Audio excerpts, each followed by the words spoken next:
আবার অনেক দিন পরে একটা কবিতা নিয়ে আপনাদের সামনে এলাম বিশেষ প্রয়োজনে। যুগের জন্য এটা দরকার। কবিতার নাম কিছুতেই নয়।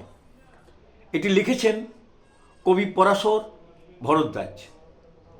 আমি শুধু কবিতাটা পাঠ করছি, কারণ আমি আবৃত্তিকার নই। সাম্প্রতিক অভয়া বিষয়ক একটি কবিতা। তাহলে পড়ি। কবিতার নাম কিছুতেই নয়। কবি পরাশর ভরদ্বাজ। ইতিহাস বলেনি কোথাও এক অবক্ষয় দিয়ে আর এক অবক্ষয়কে মোকাবিলা করা যায়। সে চেষ্টা বৃথা এবং একই সাথে অপরিণত। এক কাঁটা দিয়ে হয়তো আরেক কাঁটাকে উপরে তুলে ফেলা যায়, কিন্তু সে তো কাঁটাই। কাঁটার যা কাজ তা শুধু সেই কাজেই লাগে। বিদ্ধ করে, যন্ত্রণা দেয়, রক্তাক্ত করে। হতচকিত মানুষ, ভুল করো না। এই ধরনের অপচেষ্টার মাসুল আরো বড়ও হতে পারে। সহজ পন্থা, সহজ চিন্তা ভবিষ্যতের পক্ষে সহজ নাও হতে পারে।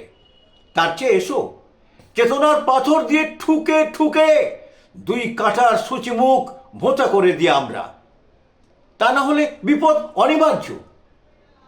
রাজগোখরা অন্য বিষাক্ত সাপ খায় ঠিকই, তা বলে কি সে দংশনের অভ্যাস শুধরে নেয় কখনো? সুযোগ পেলেই ছোবল মারবেই। সে বড় ভয়ানক, ভয়ঙ্কর, প্রাণঘাতী।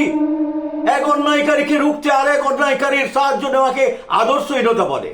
আদর্শহীন মানুষ মৃত শবদেহ মাত্র।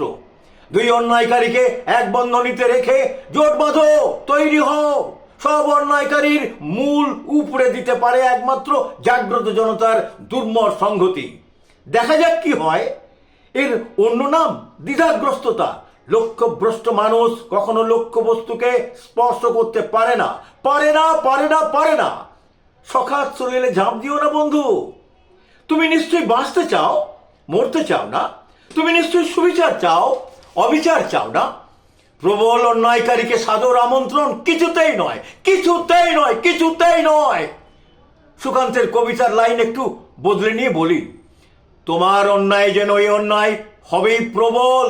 তুমি তো প্রহর গোনো, ওরা মুদ্রা গোনে কোটি কোটি।